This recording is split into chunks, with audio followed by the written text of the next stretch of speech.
Welcome, dear listeners, to this special summer episode of the Carolina Haints podcast, brought to you by Wreak Havoc Productions and A Darker World. I'm your host, Dan Sellers.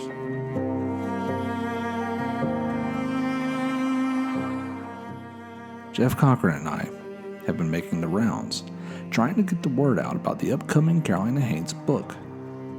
We'll be announcing some tour dates at various bookstores across the state, but we've already been hitting the convention circuit too. In June, ConCarolinas hosted a special presentation entitled Carolina Haints, Choose Your Own ConCarolinas Adventure, in which the audience was able to come with us on a story that led from one end of North Carolina to the other, and they got to choose what came next. On July 10th, we were fortunate to participate in this year's ConGregate in downtown Winston-Salem. We decided to do something a bit different from the show and host a traditional panel discussion. I moderated the discussion with the panel comprised of this show's writer Jeffrey Cochran, folklore author Tally Johnson, and paranormal investigator and author Alex Matsuo. The following is a recording of our lengthy conversation. Enjoy.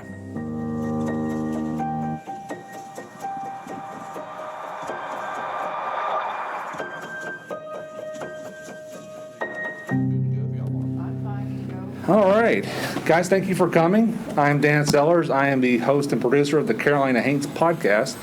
I'm also the co-author of the upcoming Carolina Haints book. I'll get into what Carolina Haints is in just a few more minutes, but first I want to introduce our guests here. And if we'll just start with Jeff and kind of move down and tell them a little bit about yourself. I'm Jeff Cochran. I'm the other co-author of the Carolina Haints book, and I research and write the podcasts that Dan narrates and produces. I'm Tally Johnson. I write true ghost stories, mostly from South Carolina. I've got 4 books worth of those. I do storytelling at con schools and libraries all over the Southeast. And I've got a book of Southern Gothic short fiction based on ghost stories from the Carolinas out with Falstaff Books.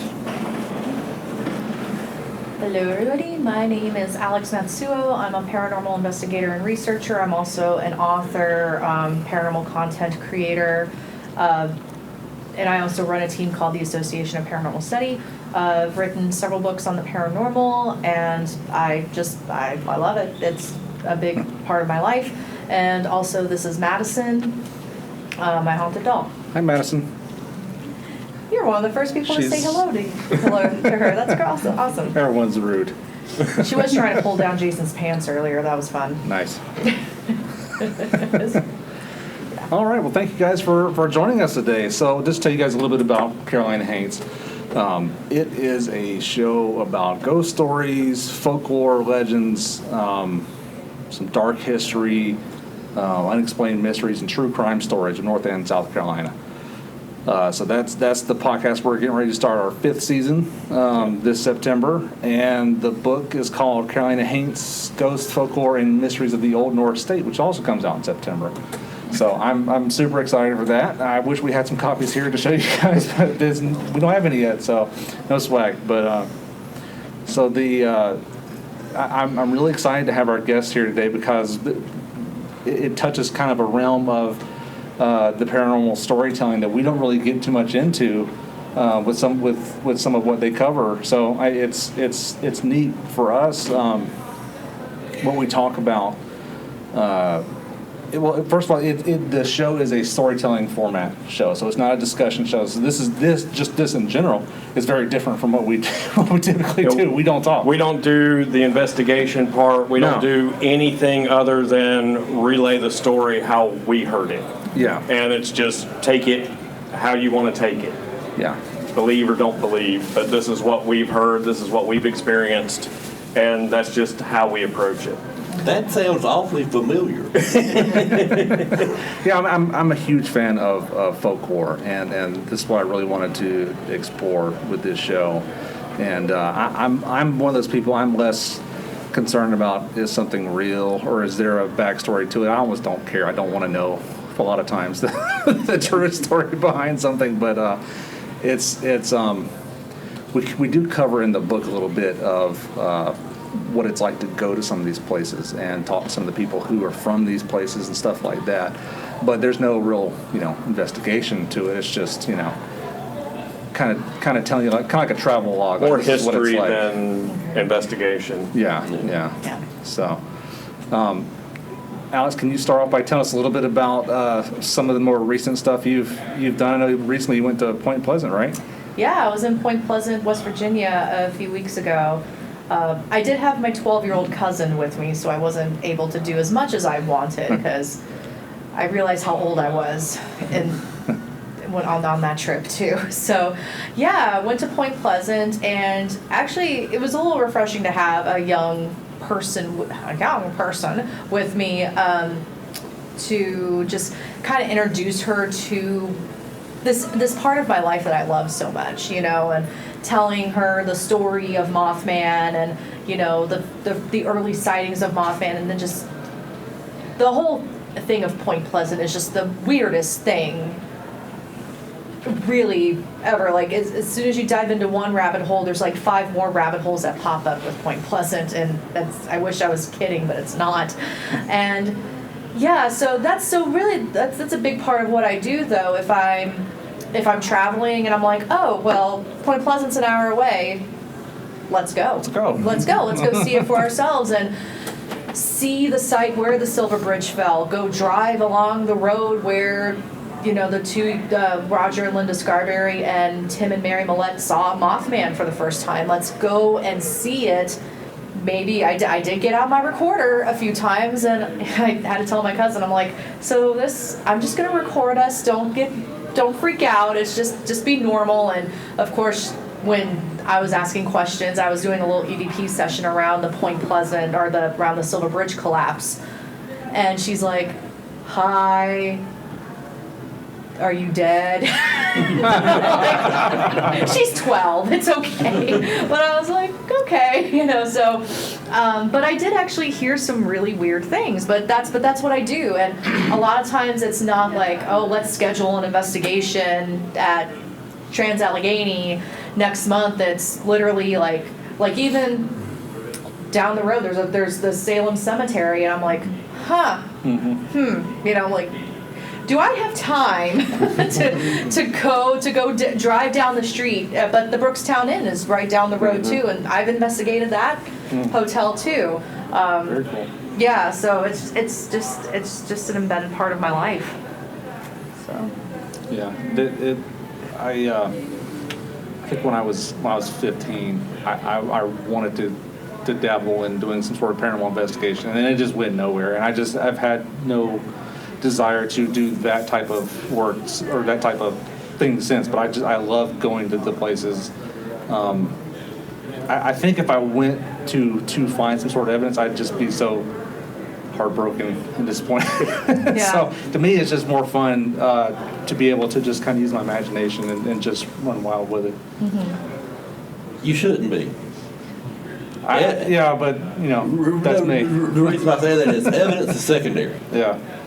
To my mind, I think Alex's point of view is more investigation. You're trying to get documentation, evidence of events in the now. I want the story. Yeah. And I'm the worst person in the world to take a road trip with, because I have, in a 1,000 square foot house, I have 3,000 books of ghost stories, where they are. I have 40 legal-sized folders like this of directions on how to get somewhere. I don't need GPS. And coming up here off 85, I'm like, take that exit to get to so-and-so. Yeah. North Carolina Zoo's got, the Hunter on Purgatory Mountain. And the wife is like, oh, hell no. No. And I said, well, honey, we have to be at the hotel, but I don't have anything till 10. No.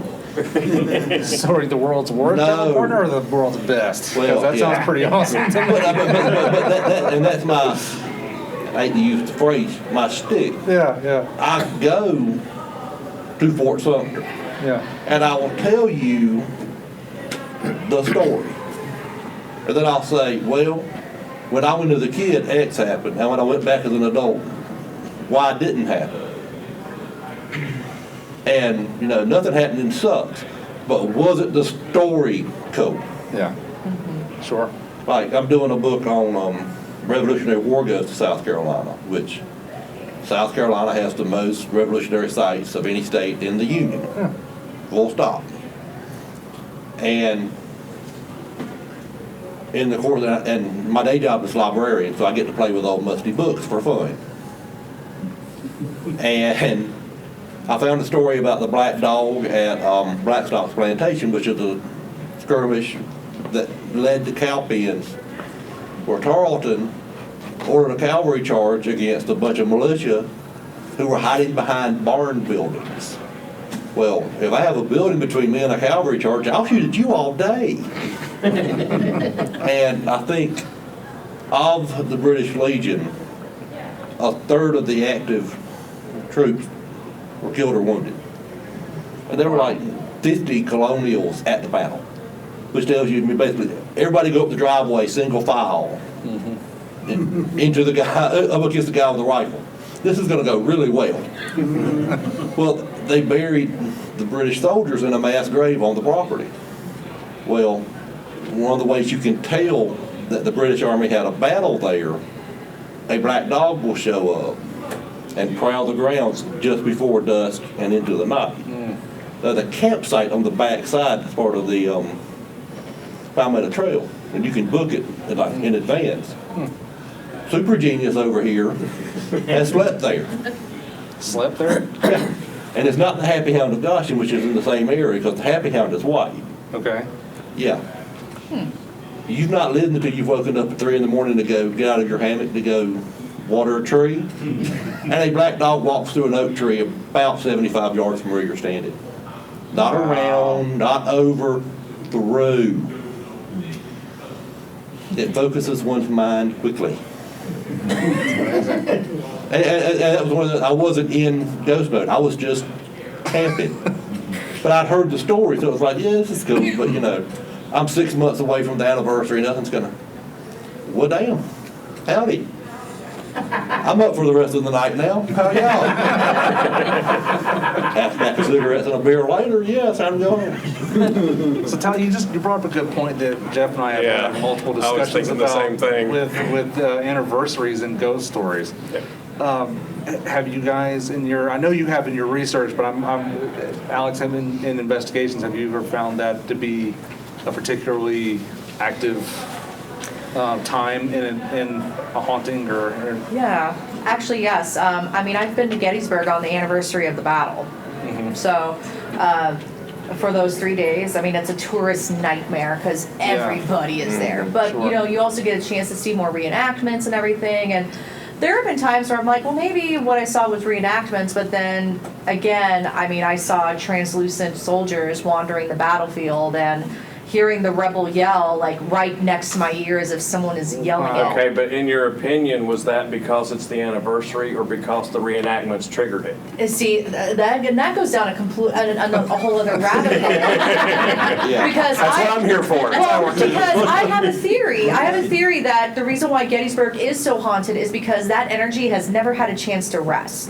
Because there's always even if it's not reenactments, you have people in period clothing. You have tour guides telling the story over and over and over again. Winston-Salem. And you have paranormal investigators coming in asking over and over and over again what happened and how did you die? And it's like, well, it's a freaking battlefield. How do you think I died? I always hate that anytime that question's asked. But and I also have another theory with tulpas and thought forms, meaning did we manifest this ourselves? Yeah, we did an episode on that. Yep. It made me happy that y'all did. Because that's a whole other. Now this is. If y'all aren't serious paranormal researchers, you are right now. Because that's a whole other rabbit hole when it comes to these famously haunted places like Waverly Hills and Trans-Allegheny and the USS North Carolina. You know, how much of that is coming from us, and are we creating that? But, and that's a great point. Like, did the reenactments trigger that? Because some historians, like historians, battlefield guys, they'll tell you there were no hauntings in Gettysburg until the 90s when Mark Nesbitt published his book. I just triggered Tally. I knew this was going to trigger Tally. Real quick, PG-13. Oh, shit! Carry on. I'm sorry. There are times it leaps unbidden from my hillbilly mouth, and that was what I can't. I was like, am I going to go here? downstairs. I don't think that's not because of that. Trust me. So, we found this time and time again in our research. Anniversary dates are huge with ghost stories. I mean, do you feel like that's more of us projecting on the story itself, or do you think there's some truth to it? It's kind of hard to tell. Yes and no. No, yes and no. And the reason is I think the anniversary, because one of my theories of ghost stories, not necessarily paranormal, but ghost stories is ghost stories are the National Enquirer version of history. I like that. I didn't say Weekly World News. There is no Bat Boy, okay? But think about the stuff y'all looked at. Yeah. There are people who outside of somewhere like Siler City with a double stomping ground, the odds are above average. They would be forgotten to the mist of time. Sure. Oh, yeah. I mean, Blackbeard is cool, but the reason that story lives so hard, Theodosia Burr Yeah. with the portrait, the reason that story survives, and the reason anybody knows who Theodosia is besides that 30-second bit in Hamilton, is, no, really is, because that story has been there so long. Yeah. Yeah. And, who the hell is Theodosia?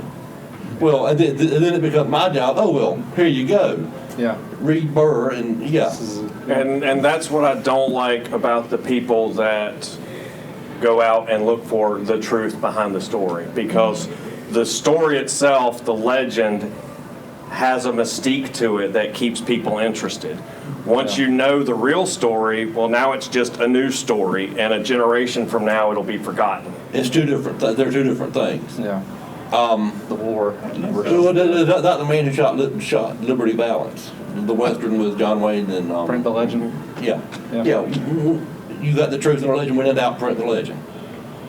I mean, I don't care about the bare bones fact that Theodosia got on a boat in Georgetown to go to see Dad in North Carolina, in New York City, and the boat vanished. Okay. The fact that she shows up face in the sand at Ocracoke, not on the anniversary, just at random time, and some junker wife had a portrait painted by somebody like Washington Austin of a one who looks just like Theodosia Burr when she didn't. She was blonde, the painting was a brunette, all this other stuff. The story is much cooler than the boat just going, the boat sank in a storm. Whoopty. Here you go. What's going to bring you back? Theodosia walks the beach. And I mean, and if that doesn't do it for you, then check your pulse, man. I mean, but think about this. You can go. I talk about Old Salem. Yeah. Little Red Cap. Yeah. Little Red Man. Yeah. I mean, you can do the tour. It's fascinating what the Moravians did and everything else.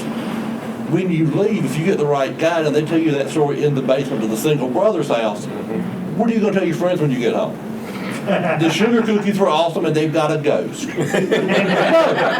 because if you get the right tour guide at like Kings Mountain or Fort Sumter or whatever, they'll slide that in. Yeah.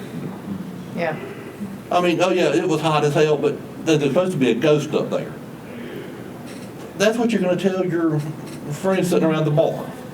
Yeah.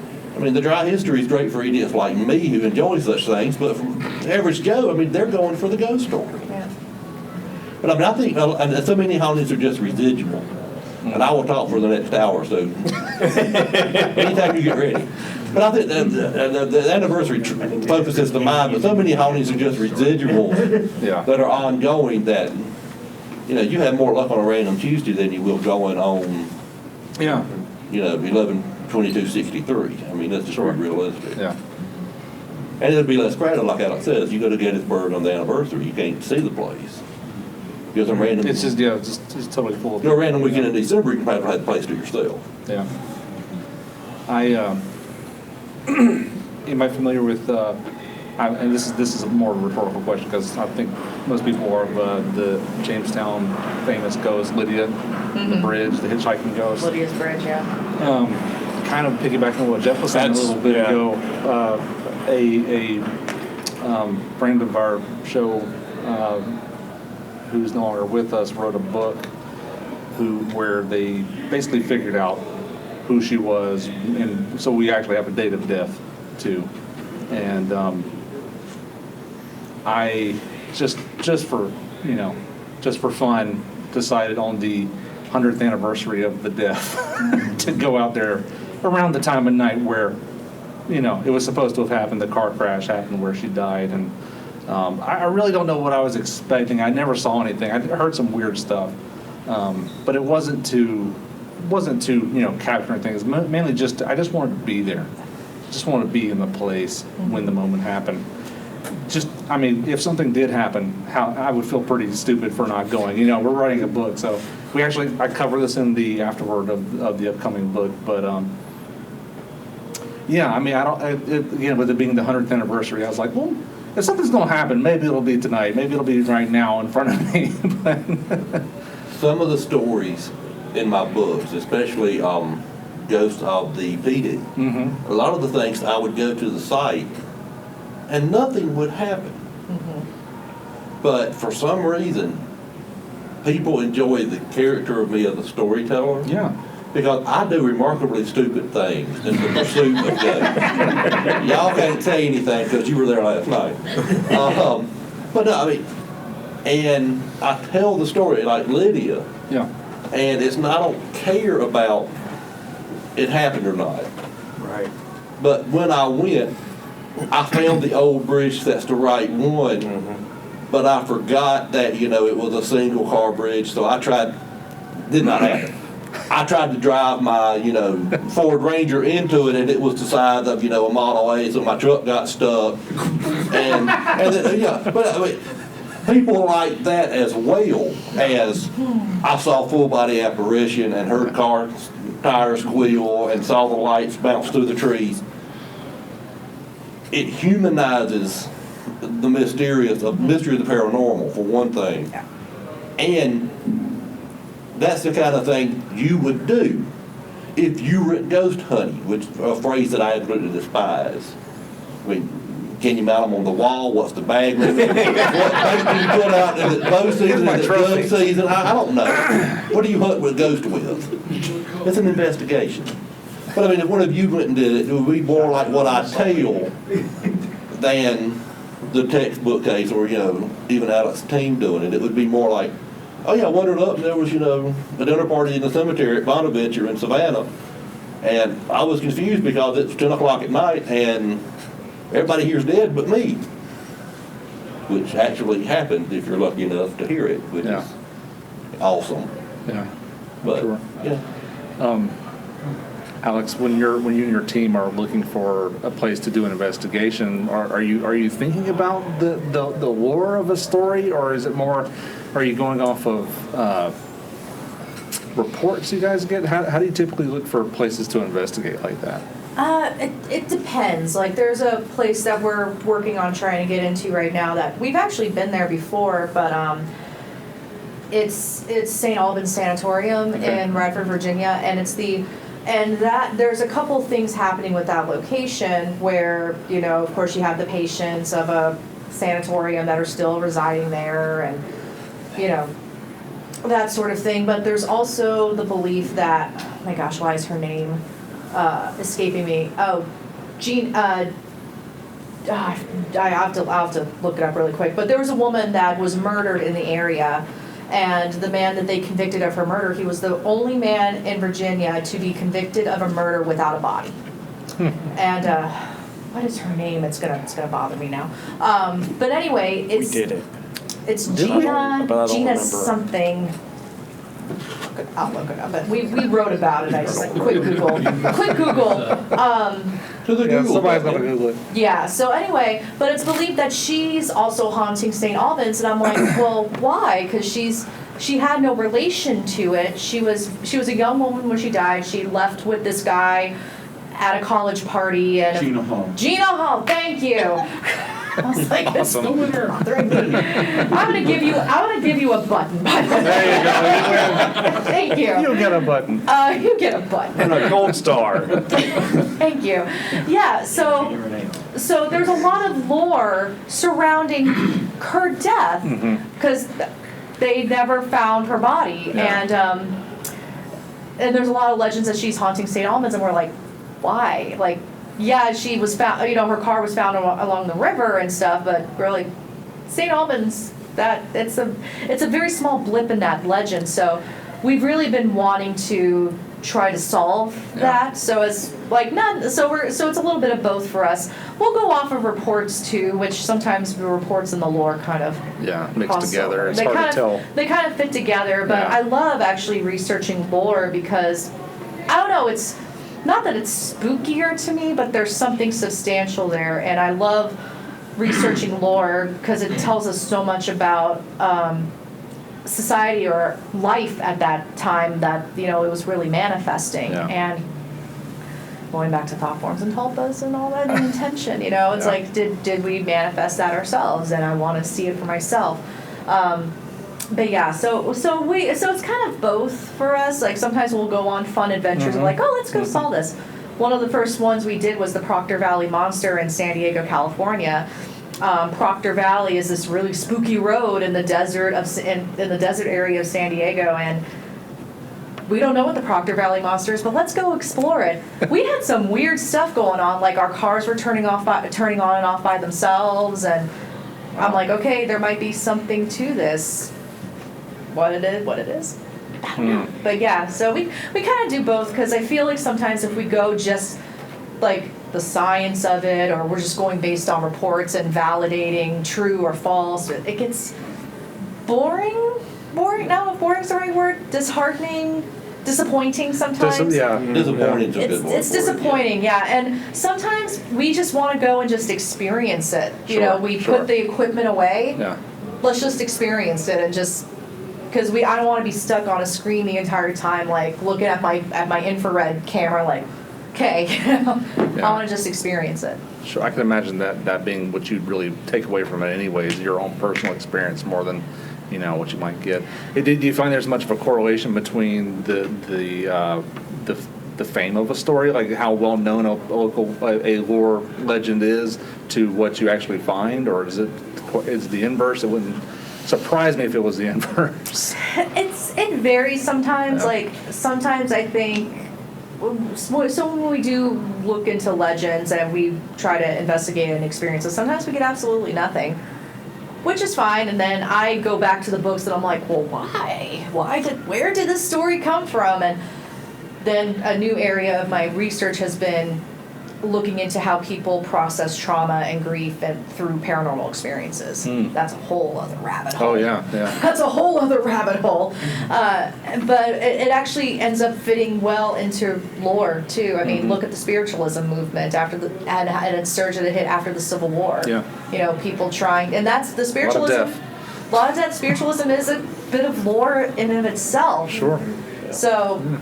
Yeah, it gets, but then we get hits like the Proctor Valley Monster, where it's like, there's a lot of weird stuff going on, but we don't know what it is, but there's something going on to validate this legend, which, then that's cool. That's cool, then I'm like, okay, what can I do to do it again, Well, my thing with the lore is I have,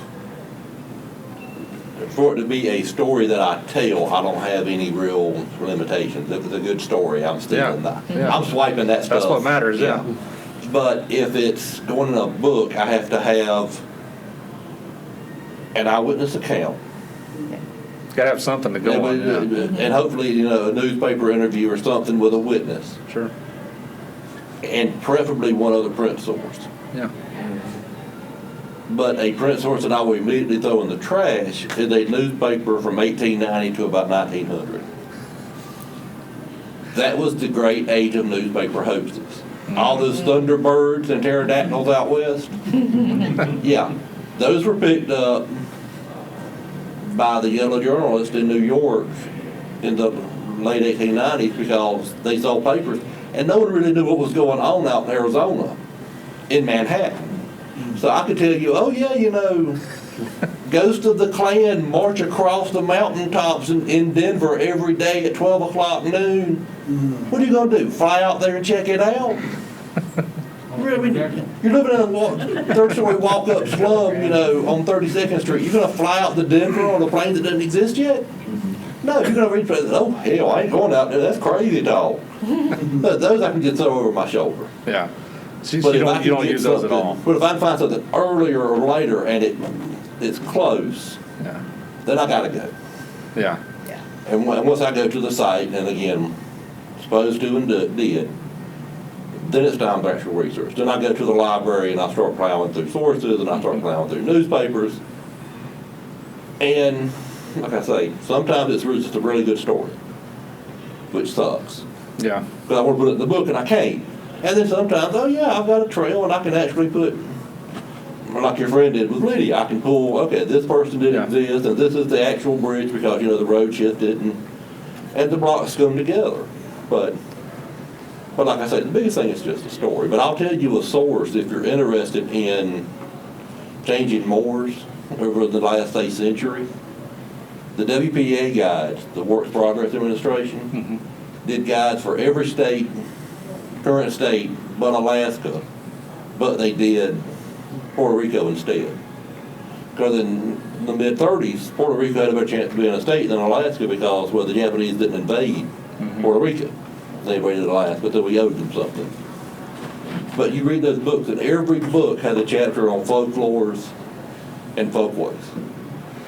And there's at least 3 or 4 pages of good ghost stories, most of which have been completely forgotten about because we aren't tied to a place anymore. I mean, most of us were born in High Point, moved to Charlotte, went to college in Atlanta, and now we live in St. Louis. Whereas 100 years ago, we were born in High Point, lived in High Point, didn't go to college, buried in High Point. Died in High Point, yeah. Yeah. That's it. So you read these stories, and they're fascinating, and the biggest sources for the stories, especially in the southern states, are African Americans. And I mean, now of course, the dialect is poured on, and it's like I'm reading an Amos and Andy script from 1950, and it infuriates me because I'm like, these stories are just as valid as the ones you got from the governor. This story has just as much validity, and it's probably more true because the people are living on the site. We're getting into a lot of the Gullah stories. Well, they're not even Gullah. I mean, I'm talking about people who live in like downtown Charlotte. Sure. But they've got that Gullah thing, and I'm like, this person's a lawyer. They would not speak to you like about buckras and stuff. No, I mean, this person probably got better educated than the person doing the interview, to be honest. Yeah. But I mean, and those are fascinating because you can go and I've asked people on the go about some of these stories, and I get this ghost tale. Ain't no such thing as a ghost. What are you talking about? Ghost? Ain't nothing over there. It's an old house, been there for 150 years. Nobody fools with that thing. But I'm like, if I had been lucky enough to be one of the people doing the interviews, I'm getting it straight hot off the press from a witness, not just to the haunting, but to the life that was lived there when it was an active site. I'm gonna sit on a gold mine then, but now I'm having to view it, peel back those filters so I can actually get a real picture. So it's fascinating to read that stuff because a lot of places they mention are gone. Yeah. Like 5 in town, 300, and you look on the map and it's like, no. Podunk, North Carolina never existed as far as Rampant Alley Code is concerned. Yeah. So. Well, let's shift gears here for a second. I am interested, mainly because I know so little about it. I mean, I've seen the TV shows, but with Paranormal Investigations, I wanted to hear a few of the more interesting do's and don'ts if you're going to start doing this, because I can't tell you. Okay. You go first. Because I know you have things to say. Especially on adults. You're vibrating right now. Yeah. So some king hell thou shalt nots.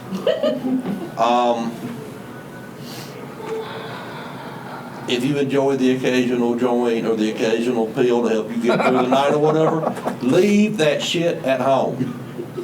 If you enjoy the occasional beer or something that comes in a mason jar, leave that shit at home. No, because you have to think about it like this. If you're doing a site like Trans-Allegheny or the State Museum in Columbia or an abandoned funeral home in Bentonville, you know, okay, that's cool. You're going to go in there wasted with asbestos and rat crap and, you know, exposed electrical wires and all this stuff, and you're going to wander around in pitch black dark when your idea of dark is, you know, one of these lights being burned out. Yeah, that's a really good recipe to wind up in the ER with, you know, gee, I don't know why they call me Lefty. I mean, you know, you're asking, don't be stupid. And I see so many people. Well, the Boston Bridge is an example of that. Oh my gosh. Oh my, no, God. You had, Because I twist the knife. That's why what I'm do you here do that, for. Ray? What do you do? Have y'all heard of Boston Bridge? No. It's actually not too far. It's not far from No, here. it's not far. Statesville, 1891. The Mail Express from Richmond to Charlotte is running about 30 minutes late. They decided to pour on the coal. Had mixed train, freight, passengers, and mail. The curve coming in Boston Bridge from Salisbury is downhill at about a 30-degree incline. You take that curve at about 20 miles an hour because you go over the Yadkin for about 150 yards. And it's about, what, 100 feet above? Something like What is it? that. Tall. So, I mean, Yeah. so you need to slow down to hit that curve because the next part of the S-curve hits as soon as you leave the trestle, you're coming back down the hill. Yeah. So 25 is maxed, and that's if you're in a real hurry. That night, the train's going 70. You can imagine how well this goes. We have a wooden train, coal-fired engine, 100-foot drop, the train telescoped into the engine. The next year, the conductor is walking around asking people where his watch is. And when he walks up to you, he's normal. He turns and walks away, the entire back of his head has been sheared off. Like you can see what's in there. Yeah. And there are family members coming up, looking like one guy's looking for his briefcase. But he's walking through people trying to find his briefcase. And, you know, and you can see the light come down the hill, the whole bit, and it's a great story. And my dad worked for Southern Railway, which is the line that runs that now. Every year, he would call the railroad detectives, which are a real thing, and say, okay, I need 2 on each side. Because we're going to have somebody get killed tonight. And I think it was the 100th anniversary, 91. 91, yeah. Super geniuses. Would have taken 5 minutes to look at the train schedule before they left the house. Yeah, literally.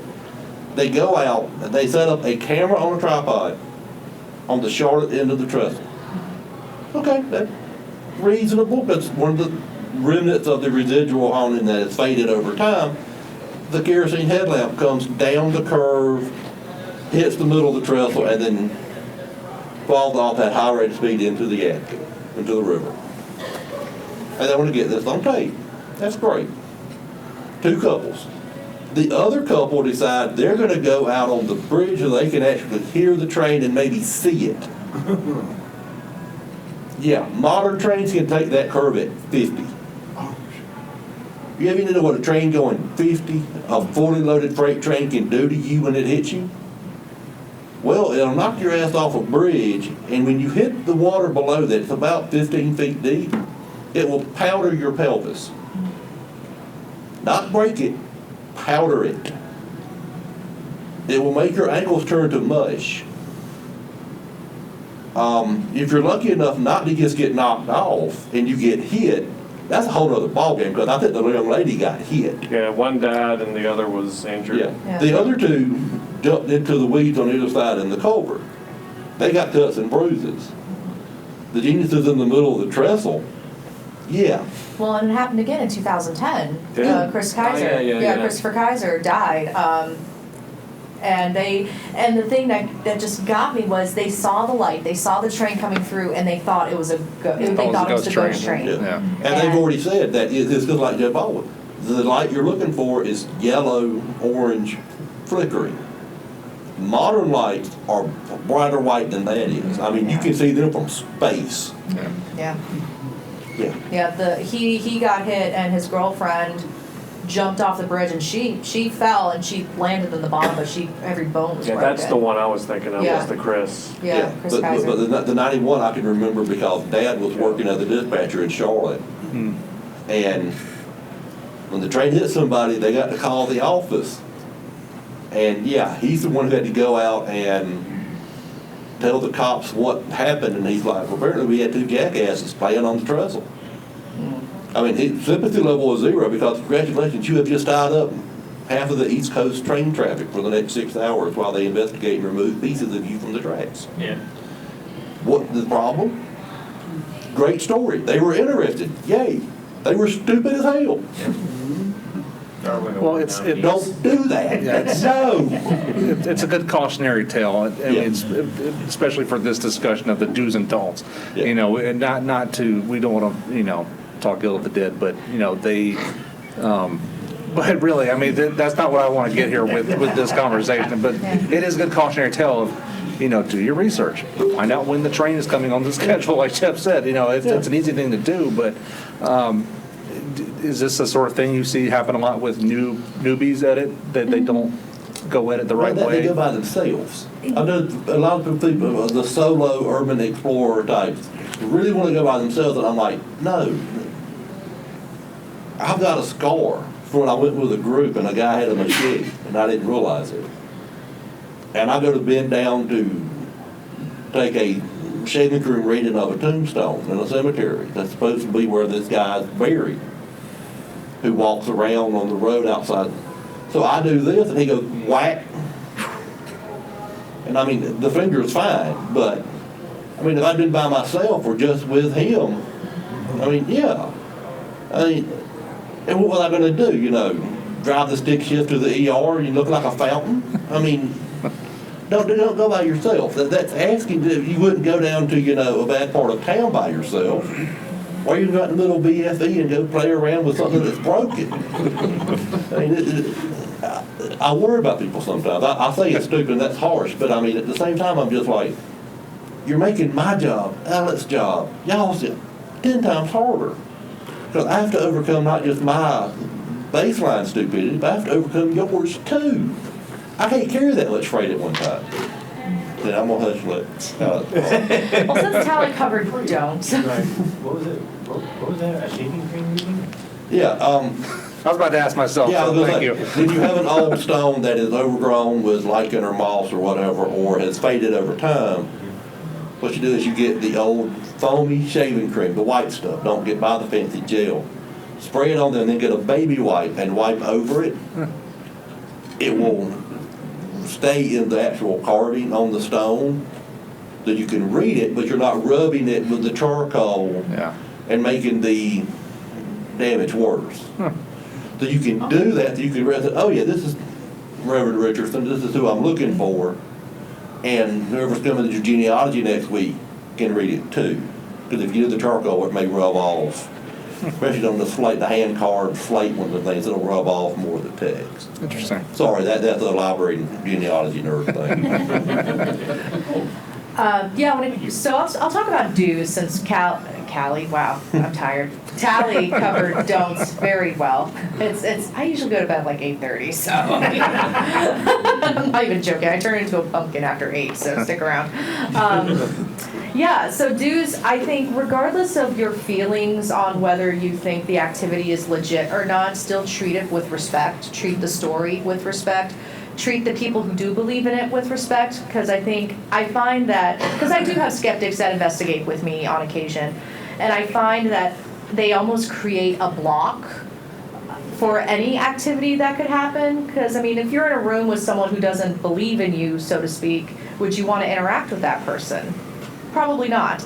And I've always tried to encourage my skeptic friends who are like, oh, this is all BS, I really don't believe in this. It's like, okay, well, that's fine. You can still ask questions. You can still be a part of the experience. Just treat it with respect, regardless of whether you believe it or not. There are people who do, and the structure, the story does mean a lot to people. So that's a big do. Just treat it with respect and participate in the experience because we want you a part of it. Another one would be treat the ghosts like humans. I know, especially in paranormal media, there tends to be this, we tend to other the spirits. Like they're this, like, I just had a story featured on TV, and the entity that was attached to me, so to speak, they really animalized him, like with the growling and all this stuff. But he was a human being, a pissed off human being, but he was a human being. So that's a big thing to that I always encourage people. Just remember, like, would you talk to somebody like the way you're talking to a ghost? Would you talk to them like that in real life? That's a big one.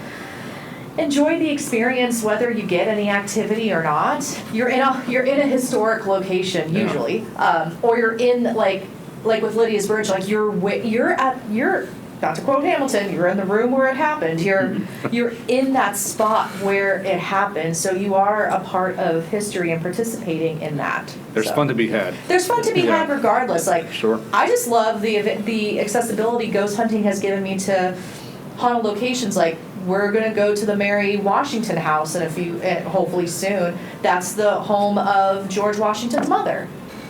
Then I'm like, I can hang out in Mary Washington's house, and it's okay. I can be here for 8 hours and try to have tea with, Mary Ball Washington. So. But and bouncing off what Alex said too, treat them like people, and don't scream demon. Don't challenge them to a fist fight. All this kind of paranormal TV is one of my bet north. I cannot abide paranormal TV. I watch Alex when she's on, but other than that, that Vegas makes my front teeth, back teeth, and my hair hurt. Everything's a demon, and first thing he does is pretty much kicks in the door and says, "All right, y'all, here I am. Let's get hoedown at the throwdown. Let's go."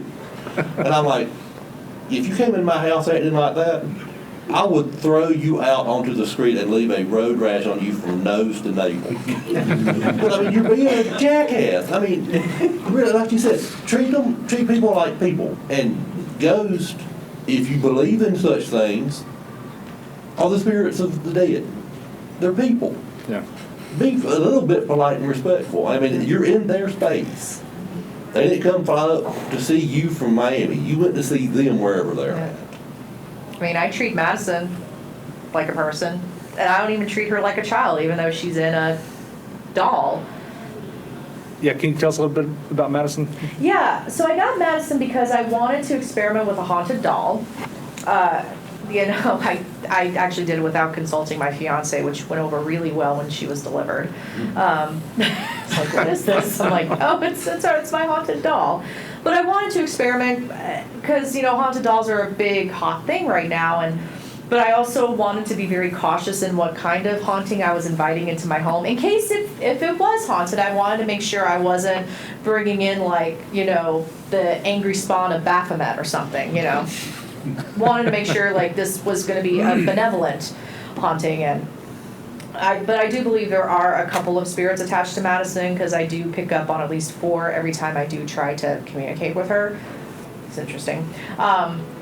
But I think Madison herself is a part of that. She's just very introverted and very taken aback. But yeah, when she arrived, I welcomed her to the house and I set boundaries. Always set boundaries. That's another thing. That's a do. Big do. Set boundaries. I told her, I'm like, you're welcome to stay. We'd love to have you a part of our home, but, you can't harm the cats. And I told her she couldn't harm my fiance, but now she just messes with him. Technically, she's not harming him, I guess, but yeah, and that's a whole other story for another time. I'll be happy to tell after the panel. Yeah, so I'll do communication sessions with her. I brought her to Con Carolinas. She was a big hit at Con Carolinas, and people wanted to hold her and stuff and take pictures with her. And I know I brought her to Tally, and Tally was like, nope. So, but otherwise, her and I coexist actually quite nicely, although her face got dirty recently, and I don't know how that happened, so I'm like... Interesting. Yeah, that's because she sits on my shelf in my office, and that's her spot. Yeah, so, but... That's a good point. Yeah, sure she does. Wait till you hear what she does to Chris. Anyway, so yeah, but we just treat her like she's part of the family, and sometimes Chris and I will be like, we should have Madison sit with us at dinner, like, or she likes watching TV, so she really likes Schitt's Creek. Like, stuff happens when we watch Schitt's Creek, and then we'll grab Madison, put her on the couch, and it's fine. She doesn't like stuff like in certain places in our kitchen, and she knocks them over. It's really, but she was a baker in life. Wow. She was a baker in life, so it seems like she has a way she wants her kitchen. If I was like, Madison, this is my kitchen. I am open to suggestions, but it's setting boundaries. But I treat her like a person. I'm not like, oh, I do have one person who's like, oh, Madison, oh, you're so pretty, you're so cute, and I'm like, I don't know if that's her. Yeah. But she does little hijinks, like the only time Jason held her today, his pants kept falling down. All right. Interesting. ConGregate attendees are going to get a little bit of a show. All right, we're going to be wrapping up here soon. It's a final question. This is for everybody. Jeff first. Talking boards, yes or no? No. No, all right. So you mean the Ouija boards. Ouija board? Yeah. Yes. Okay. Yes. Yes. Yeah.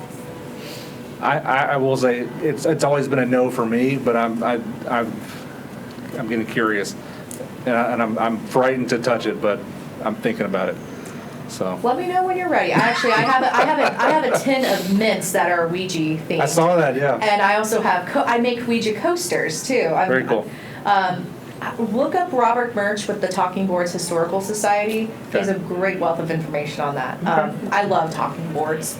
I think they're a great tool, just like when you're doing an EVP session or you're using a K2 meter or using any equipment. It's a tool. Yeah. Yeah. Well, I like them because when you're dealing with hauntings, especially pre-1900, if I put a ghost box down, Or my phone. or an EMF, okay, play with this. Love you guys. A person transported from 1890 to 2021 would be like, the hell is that? What is that? I'm not touching that. Yeah. But if I put down a talking board, Yeah. Makes sense. they probably saw one of those at the Especially seance from the they had at time the of preacher's house. spiritualism Yeah. and Or they know letters, yeah. Go low tech. Like when I did a thing at Madison, North Carolina, I took like unfiltered camels and kitchen matches. I didn't take a Bic and a pack of Marlboro Reds. Yeah. Because the unfiltered and the matches is what they would have used on the boat. Sure. So, I mean, you kind of have to have that in your mind. Okay, if they're people, they're not running around now. They're used to what they were using. They're in their time. And I think part of that's fascinating with electrical switches and water faucets. If you've never seen anything like that, what are you going to do? It's like, this is cool. Look at it. I'm having to walk 100 yards to the well every night. Watch this. Yeah. I mean, think about what your grandparents would have done the first time, they had lights on the house. Yeah. Witchcraft. Yeah, I mean, it makes sense that if somebody's out of time, that kind of disruption to the environment's gonna catch their eye. So I mean, it's the same kind of thing. Go period appropriate, and you'll probably get more hit than you will going from the outside there. Another interesting Happy do place. for new investigators. So yeah. Yeah, it's interesting because I've always thought like, okay, well, do they stick in their own time period or do they evolve with us? There was one location we went to. We were the first ghost hunters to ever be in there, and I had a spirit box up, and I could hear this little kid's voice go, "Ooh, this is spooky." Like, it's just like, "Ooh, am I?" And literally, they also said, "Am I doing it right?" And I'm Wow. like, "Yeah, you are." Very cool. Well, I think that has something to do with it, whether it's a residual haunting or an intelligent haunting Yeah. would dictate that. Yeah, yeah. All right. Well, that's going to do it for us. Can you guys just tell our audience and our listeners at home where they can find more of you and your current projects and upcoming projects and everything? You go first. Yeah, you can find me at thespookystuff.com or alexmatsuo.com. If you're here at the con, I have some business cards here. I do have several books available on different topics in the paranormal, like this, The Brave Mortal's Guide to Ghost Hunting is all about how to ghost hunt, the do's and the don'ts, types of hauntings, types of ghosts. And then The Haunting of the 10th Avenue Theater is about my time investigating haunted theater for 2 years. So, yeah, that's basically where you can find me. You can find my YouTube channel on the website. I'm also on TikTok, Instagram, Facebook, Twitter, at The Spooky Stuff, all one word. Very good. I'm at Tally Johnson on Facebook. I'm SC Ghost Author on Instagram. I have a website, but the URL is about 14 miles long. If you Google Tally Johnson Ghost, it'll be like the second hit you get. I've got 3 books out with History Press. Civil War Ghost, the South Carolina is out with Perspective Press. And Creek Walk in the Southern Gothic Anthology is out with Falstaff Books. And Amazon and anywhere decent books are sold. And I've got short stories out, and I've done some things with Valentine Wolf and some other bands. So. Cool. Facebook, Jeffrey Cochran. I've got a website, adarkerworld.com, that covers some of the filmmaking stuff and some of the book stuff. And that's about it. I'm not as tech savvy as these guys. Yeah, Jeff and I are filmmakers. We've collaborated quite a bit over the years on different film projects. So this is one of the things we do as well, Carolina Haints. So you can find more about Carolina Haints at carolinahaints.com. You can find more about our production company at recapitproductions.com. Carolina Haints is on iTunes, Spotify. Stitcher, Spotify, That's where I listen to y'all. YouTube, and more. I can't remember. iHeartRadio.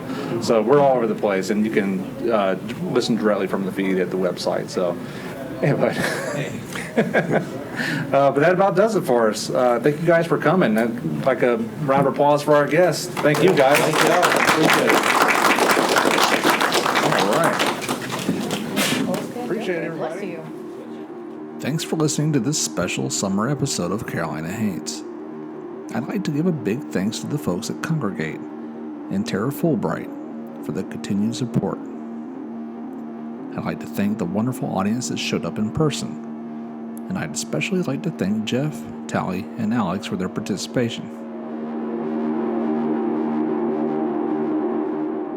You can find everything about us at our website, carolinahaints.com. You can find the Carolina Haints book in stores this fall. Season 5 of the Carolina Haints podcast premieres on Friday, September 17th, 2021. Tune in then to hear more about the things that go bump in the night.